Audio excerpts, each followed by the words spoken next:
Okay, we're going to talk about order of operations today. I teach order of operations a little bit differently than a lot of teachers do. I'm sure that most of you were taught PEMDAS. I change it to GERMDAS, and I also stack it. And the reason that I do that is, well, first let's talk about why do I use a G instead of a P? And it's because the first priority is dealing with any grouping symbol, and grouping symbols are not always parentheses. In fact, I've made a list of some grouping symbols that are traditional and kind of non-traditional. So of course you do have your regular parentheses, but then you've also got the little boxy parentheses that are called brackets. You've got the curly parentheses that are called braces, but then you have really non-traditional grouping symbols like an absolute value symbol or a square root or some other radical symbol, and even fraction bars sometimes act as grouping symbols. And another thing to note is that sometimes parentheses don't have a function of being a grouping symbol, they're more of a separator. And we'll talk about that more when we do some examples. So what I always suggest that my students do first when they're dealing with any sort of expression that they're simplifying is identify the grouping symbols, and if there are any non-traditional grouping symbols, to go ahead and add parentheses. So if you see a grouping symbol that is like a square root sign or an absolute value sign or even a fraction bar, go ahead and add in some parentheses because most of you are pretty well trained at this point to see those parentheses as something that you need to deal with first. After grouping, the E, you guys are hopefully already familiar with that. The E stands for exponents. And now I'm going to add the R, which stands for roots. Just like multiplication and division are inverse operations and addition and subtraction are inverse operations, exponents and roots are also inverse operations, and they actually are on the same priority level. The key is that you go from left to right. If a root comes to the left of an exponent operation, you've got to deal with the root first, and vice versa. For the third priority, you've got both multiplication and division. And again, you always do those left to right. Addition and subtraction, again, you always do those from left to right. The reason that I chose not to use PEMDAS as a teacher is I always had students who would say, you do parentheses first, you do exponents second, then you do multiplication, then you do division, then you do addition, then you do subtraction, and they always messed up if division came first or if addition came or subtraction came first because they thought that it went in the order of the acronym. So the reality is that the exponent and root, we could switch those in the acronym. It doesn't matter. Those are always left to right. Okay, so I saw this social media post over the summer that I thought was really interesting, and it totally applies to this lesson. So notice the picture of the expression, 8 divided by 2 times the quantity 2 plus 2. And we've got these two people who seem quite strong at math. They've had a lot of practice with math, and they completely disagree with each other. The person who took 3 calculus classes thinks it's 16, and the person that has 2 math degrees says it's 1, and then the person who posted the expression thinks it's hilarious because it's obviously 1. So I want you to try to figure out what you think it is. And then what we're going to do is at the end of this notes video, I'm going to come back and I'll tell you what it actually is. So let's do some examples. For example 1, this one is a fairly straightforward example, but what I would always suggest doing is identifying your operations. We don't have any grouping symbols in this case. We have addition here, we've got division here, we've got multiplication here. So we can pass up grouping symbols because we don't have any. In this case, the fraction bar is just acting as division, not as a grouping symbol.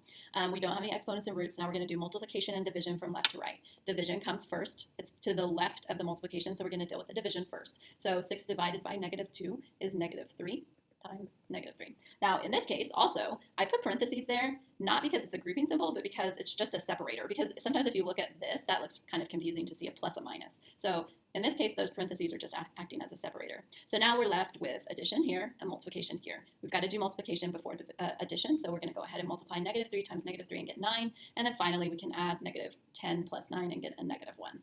Okay, so while I was preparing to teach this video, I was working through the example questions, and I noticed that they're extremely messy. So I thought about changing them, and then I decided, you know what, I think it's actually good for you guys to see the messy ones. We're still going to apply order of operations, but recognize that like most of the questions you see might just be as complicated as the top of this example.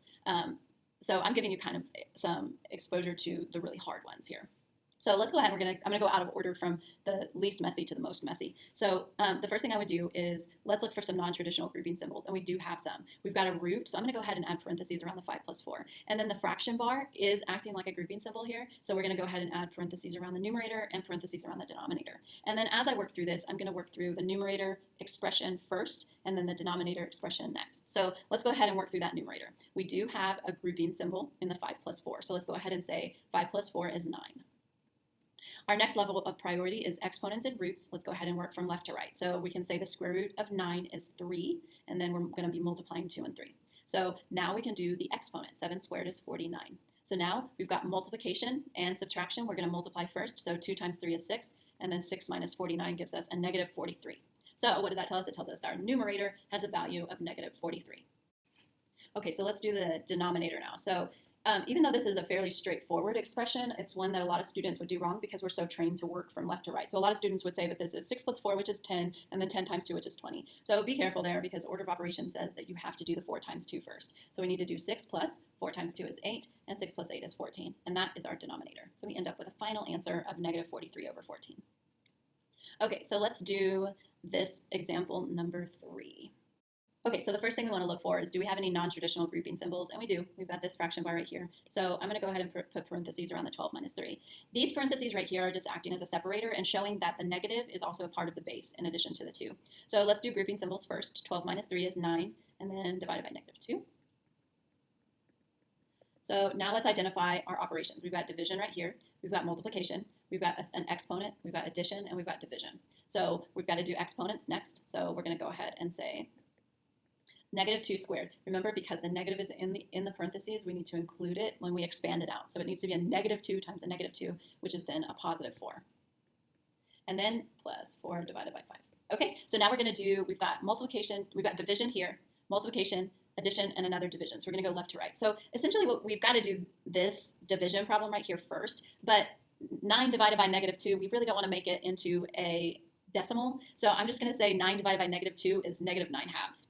And now we can go ahead and do the times 4. Remember, when you're multiplying a fraction times a whole number, you can make the denominator of the whole number a 1.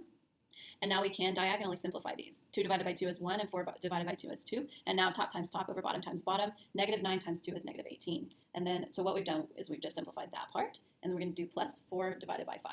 Again, a lot of students are going to do negative 18 plus 4 and say that that's a negative 14, and then divide by 5, but you would be going out of correct order of operations. We've got to divide before we add. So we need to say that this is negative 18 plus 4 divided by 5 is, as a fraction, 4/5. So now we're dealing with a whole number and a fraction, and because they have opposite signs, we need to subtract their absolute values. Well, the best way to deal with this one, I think, is let's borrow from the negative 18 and make it negative 17 and 5/5. Now keep in mind that 5/5 is negative because the whole number is negative. So negative 5/5 plus 4/5 is negative 1/5. So we end up with negative 17 and 1/5. Okay, and the last one, which is the messiest. Let's look at it. We've got some parentheses, but there's only one set of parentheses that's actually acting as a grouping symbol, and it's that first one. So let's go ahead and simplify within that. So we've got 5 plus 1 is 6. And the other two grouping symbols are just acting as separators. And this one right here is kind of showing that we're multiplying. So now let's deal with exponents. So we're going to do 7 times 6 squared. 6 squared is 36. And 2 cubed. That's 2 times 2 times 2, which is 8. A lot of students right here would say go ahead and put 30 right there, but you would actually be making a mistake. In fact, if you see multiplication noted as or shown as a parentheses, I would switch it. I would make it into not a parentheses because our heads automatically think parentheses mean grouping, and grouping goes first. And that messes a whole lot of people up. So let's go ahead, and I'm actually also going to change this parentheses into a multiplication dot. So now we're dealing with multiplication, subtraction, division, and another multiplication. So let's do multiplication and division from left to right. 7 times 36 is 252. Minus, now we've got to do 8 divided by 6. So 8 divided by 6 is 8/6, and that can be reduced down into 4/3. So we have 252 minus 4/3 times 5. So remember, now we've got to do the multiplication. Whole numbers can have a 1 on the denominator, and then we do top times top and bottom times bottom. So 252 minus 20 over 3. Okay, so we're dealing with a whole number and an improper fraction. So my suggestion here would be to say 252 minus 20 over 3. Let's change it to a mixed number so that we have some whole numbers in there to deal with. So 3 goes into 26 times, and you have 2/3 left over. So now we need to borrow a fraction from 252. So we're going to make that a 251 and 3/3 minus 6 and 2/3. So now we can do the whole numbers separately from the fraction. So 251 minus 6 is 245, and 3/3 minus 2/3 is 1/3. And that is crazy messy, especially with the improper fractions and whole numbers and mixed numbers, but there you go. Hopefully some good practice. And finally, let's go back to this one and see who's right. Here's the deal. In this case, the parentheses are acting as a grouping symbol, but also showing multiplication. So I would rewrite this showing multiplication as something other than just the parentheses part. So I would write it as 8 divided by 2 times 2 plus 2 in parentheses. And hopefully at this point you know which person's right. So let's go through order of operations. We're going to deal with grouping symbols first. So we're going to have that. And now we're dealing with division and multiplication. Multiplication does not come first. It's left to right. 8 divided by 2 is 4, and 4 times 4 is 16. So I agree with the student who said, or with the person who said she had taken 3 calc classes. I'm excited to see how many of you guys got that one right too.